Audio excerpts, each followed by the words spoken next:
बाबा बागेश्वर महाराज की कथा में आने वाले ये लोग कौन हैं जो इतनी गर्मी में, जबकि टेम्परेचर 40-45 होने के बावजूद भी ये लोग अपने घर से निकलकर कथा पंडाल तक पहुंच रहे हैं।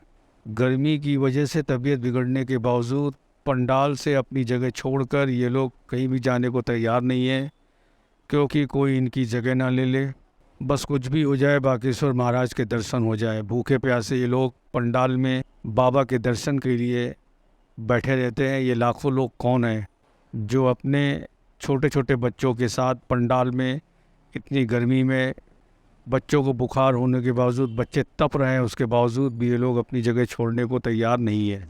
ऐसा क्या है? पंडित धीरेन्द्र शास्त्री जी की कथा में, इस कथा में आने वाले लोग वही हैं जिन पर किसी नेता की कोई कृपा नहीं हुई है। ये वही लोग हैं जो सूखे कुएं में नीचे उतरकर एक बूंद पानी की तलाश में हैं।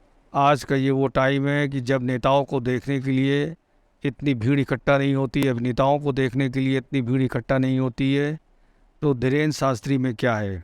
धीरेन्द्र शास्त्री ही नहीं, सभी बाबाओं में क्या चीज़ है जो ये लोग इतनी भीड़ में, इतनी गर्मियों में इन बाबाओं के पीछे भाग रहे हैं? ये वे लोग हैं जो धूप में पैदल चलकर सूखे कुएं में उतरकर एक बूंद पानी की तलाश में हैं।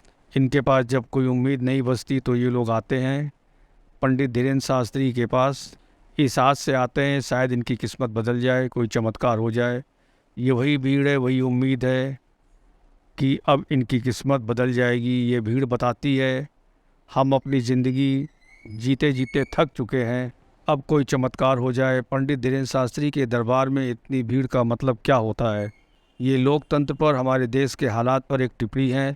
हम नहीं कहता कि धीरेन्द्र शास्त्री के दरबार में नहीं जाना चाहिए। अगर आपने अपना इतना लंबा समय नेताओं के चक्कर में बर्बाद किया है, हर 5 साल में वोट दिया है और कुछ नहीं हो रहा है, और अगर पंडित धीरेन्द्र शास्त्री पर आपका आत्मविश्वास है, और अगर पंडित धीरेन्द्र शास्त्री पर अंधविश्वास भी है, तो ज़रूर जाना चाहिए। लेकिन ये सारे लोग जो हैं इतना कष्ट उठाकर यहाँ बैठे हुए हैं, इसका ये मतलब है कि ये लोग हर तरफ से नाउम्मीद हो चुके हैं। अब इन्हें अपने जीवन को लेकर किसी से कोई उम्मीद नहीं है। ये लोग चारों तरफ से निराशा से घिरे हुए हैं, ये लोग निराश हैं। और ये दरबार एक लॉटरी है। टिकट तो लाखों लोग लेते हैं, लेकिन निकलती कुछ एक की है। धीरेन्द्र शास्त्री की दरबार में यही होता है। लाखों लोगों की भीड़ में वे किसी को भी सामने से बुला लेते हैं और फिर उसकी पर्ची निकालते हैं और उसको बताते हैं उसकी समस्या क्या है, इसका क्या समाधान होगा, और कहते हैं हम तुम्हारी प्रार्थना करेंगे, भगवान तुम्हारी सुनेगा, तुम्हारा समाधान हो जाएगा। जो व्यक्ति निराश होकर आता है वह व्यक्ति खुशी खुशी अपने गांव लौट जाता है और उसी सूखे कुएं के नीचे उतरता है और खुशी खुशी एक लोटा पानी लेता है, इस उम्मीद में कि अब मैं आशीर्वाद लेकर आया हूँ, एक ना एक दिन मेरा जीवन ठीक हो जाएगा। ये वही लोग हैं जिनसे 2 शब्द कोई प्यार से नहीं बोलता है। अगर ये थाने जाते हैं तो वहाँ से भगा दिए जाते हैं, किसी सरकारी अफसर के पास जाते हैं तो इनसे कोई बात नहीं करता है, बदतमीजी करता है। ये सारे लोग इन्हें लगता है समाज में इनका कोई महत्व नहीं है। ये कथा क्या है? ये कथा जीत की है, ये कथा विजय की है, ये कथा संघर्ष की है। इस कथा में बताते हैं आपका जीवन संघर्ष में है और आखिर में जीत आपकी होगी। इस उम्मीद के साथ ये लोग आते हैं। मैं ये नहीं कह रहा हूँ धीरेन्द्र शास्त्री के पास सभी धर्म गुरुओं के पास नहीं जाना चाहिए।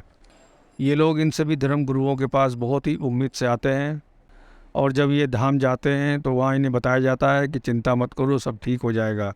ये एक शब्द ही, चिंता मत करो सब ठीक हो जाएगा, ये धर्म गुरु इन्हें बुलाते हैं और विश्वास दिलाते हैं, चिंता मत करो सब ठीक हो जाएगा। ये एक शब्द, चिंता मत करो सब ठीक हो जाएगा, इस एक शब्द को सुनते ही ये लोग हज़ारों किलोमीटर दूर से चले आते हैं। आपके घर पे भी बड़े बड़े लोग, बड़े बूढ़े लोग, माँ बाप से जब आप कोई परेशानी होती है, उनसे आप कुछ पूछते हैं तो वो यही कहते हैं कि चिंता मत करो सब ठीक हो जाएगा, और ये सुनते ही आप लोगों की आधी परेशानी वैसे ही दूर हो जाती है। ये सारे लोग यही सुनने आए हैं कि चिंता मत करो, एक ना एक दिन सब ठीक हो जाएगा, और बेचारे इसी आस में बाबाओं के पीछे, धर्म गुरुओं के पीछे दौड़ते भागते हैं, अपना पैसा बर्बाद करते हैं, लेकिन प्रभु में ध्यान नहीं लगा पाते। ये इनकी अज्ञानता है। जय हो बागेश्वर महाराज की, जय हो।